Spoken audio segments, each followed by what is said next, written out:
Hello and welcome. My name is Will Trimble, and tonight I'll be covering Trump's decision to renegotiate the North American Free Trade Agreement, otherwise known as NAFTA. We've seen our president make several promises to the American people since his election. First of all, we have the wall between us and Mexico that they're going to pay for. Then we have the banning of immigrants from several different Middle Eastern countries from entering the United States. And now he claims he will pull the U.S. out of the North American Free Trade Agreement. So there are two sides to every story, and tonight's discussion will analyze how both international and domestic media may tell these same stories very differently. In regards to making grandiose promises you might not always be able to keep, something comes to mind. My philosophy teacher once told me something called bonsai skydiving.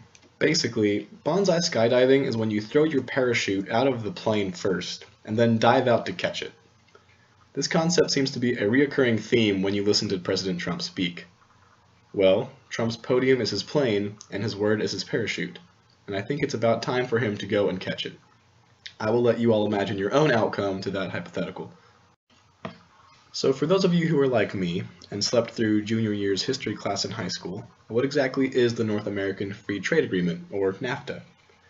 Basically, NAFTA is a three-country agreement signed in 1994 between Canada, the United States, and Mexico that eliminated tariffs on goods, particularly in the agriculture, textile, and automobile industries. Since then, cross-regional trade is estimated to have tripled, and investment between the three countries has increased dramatically. Hearing that makes this deal sound like it has been working out okay so far. However, the Donald doesn't see it the same way. During the first presidential debate between Trump and Hillary Clinton before Trump's election, he stated that the North American Free Trade Agreement was, and I quote, "the worst trade deal maybe ever signed, certainly in this country." Now, to the layman, that might seem like a bit of a stretch, but it's true. Trump and many other politicians really do believe that NAFTA has done nothing but suck jobs out of the United States and dump them into Mexico. Since President Trump's inauguration, relations between the United States and Mexico have been strained, to say the least. In years past, the relationship had worsened due to the immigration issue at the southern border of the United States, but most recently it has worsened due to comments the president has made about the Mexican people. During a speech Trump made at his own Trump Tower, which is ironically alleged to have been constructed with the help of illegal immigrants, Trump insinuated that many Mexican people were crossing the border were rapists and criminals. He further went on to tell CNN host Don Lemon, and I quote, "Well, somebody's doing the raping, Don. I mean, somebody's doing it. Who's doing the raping? Who is doing the raping?" Trump's insinuation that many Mexican people that are crossing the border are rapists and criminals did nothing to help their relations with Mexico. Trump's threat to pull out of NAFTA after 15 years of successful trade relations has only worsened the problem. It's one thing to say that he wants to renegotiate the agreement with Mexico, but those weren't the words that Trump used. Instead, he so eloquently tweeted that he wanted to tear up NAFTA if they could not come to a deal.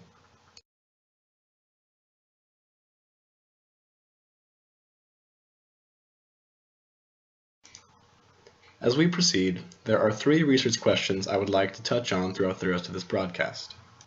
What sort of opinions, if any, are American and Mexican media trying to instill upon their audiences? What kind of information does the media, both domestic and foreign, choose to address and ignore? Do both sides of the issue remain objective, or are there inherent biases at play?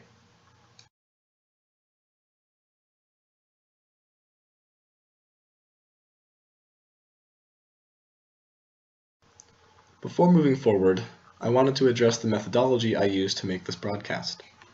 I took 5 articles from the popular Mexican newspaper, El Universal, and 5 articles from the New York Times to compare and contrast any existing bias between the two organizations in regards to this NAFTA situation. I also felt it was important to apply the cultural identity theory in this broadcast, because personal and cultural identity play a huge role in this topic, especially after the bigoted comments made by Trump towards the Mexican people, who are known to have a great deal of pride in where they come from.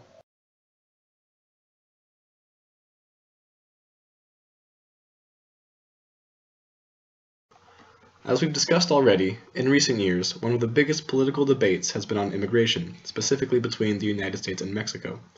Illegal immigrants crossing the southern border and entering the United States workforce has been one of the most pressing domestic issues, and the media has painted it as such.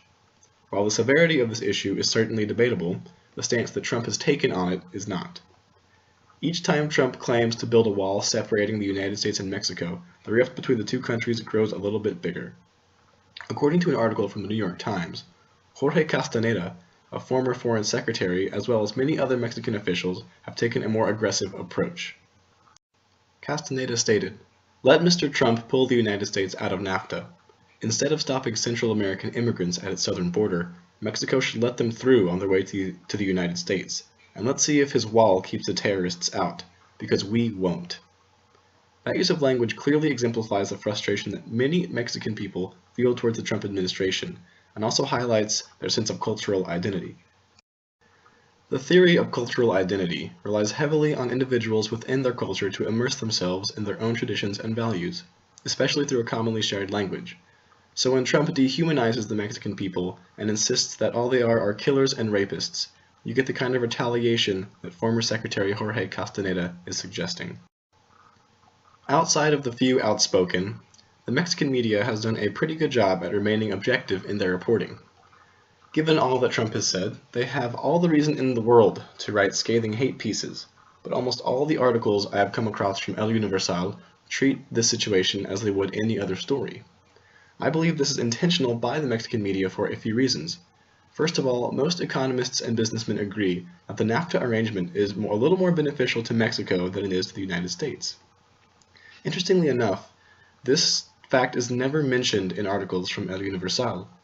I believe this is intentional framing that will draw attention away from this codependency of the United States and Mexico, and instead focus on Trump's decision. Indeed, El Universal tends to refrain from slandering President Trump all too much, so as to avoid any drastic retaliations from this unpredictable president. I believe that the Mexican media has enough faith in its people to say how the country feels about Trump in its place. They don't have to put their neck on the line as an institution when they are already aware of the sentiments of the Mexican public. Similarly, the articles from the New York Times have been somewhat void of opinion. Obviously, the journalists at the New York Times are professionals that know better than to state their own political leanings in an article that's not an opinion piece, but I think the lack of Trump slandering goes deeper than that. Recently, if you've paid attention to the news, the Trump administration has made several stabs at the media for reporting on what he calls fake news. And what most people would identify as fake news is really just news that Trump doesn't want to hear, or news that paints him in a negative light.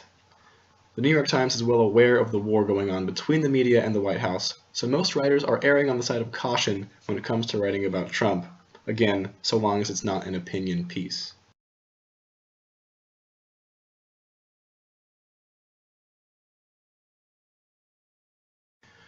President Trump's words have placed the American public in a precarious position. Do we take everything he says at face value? Are we to believe that he will do everything he says he'll do? Maybe he won't take the United States out of NAFTA, and relations between the three countries can continue as they have for the last 15 years. On the other hand, he does take us out of NAFTA, and Mexico has to play hardball with us like Jorge Castaneda suggests. That is yet to be seen, but what is known is that the Mexican people do not take kindly to Trump's words, even if their media outlets are abstaining from bashing the Trump administration. The American media doesn't exactly side with Trump either, so it is as if the entire continent itself is waiting with bated breath to hear what he says next. So in conclusion, politics is much like bonsai skydiving, and that it's only a matter of time before one must catch up to their promises. As a society, we must acknowledge the power that words have, and pay close attention to how politicians and news media alike use these words. For now, we'll just have to sit back and wait until Trump makes a decision, for better or for worse. Well, that's all for tonight's broadcast. Thank you all for tuning in. Again, my name is Will Trimble. Have a great night.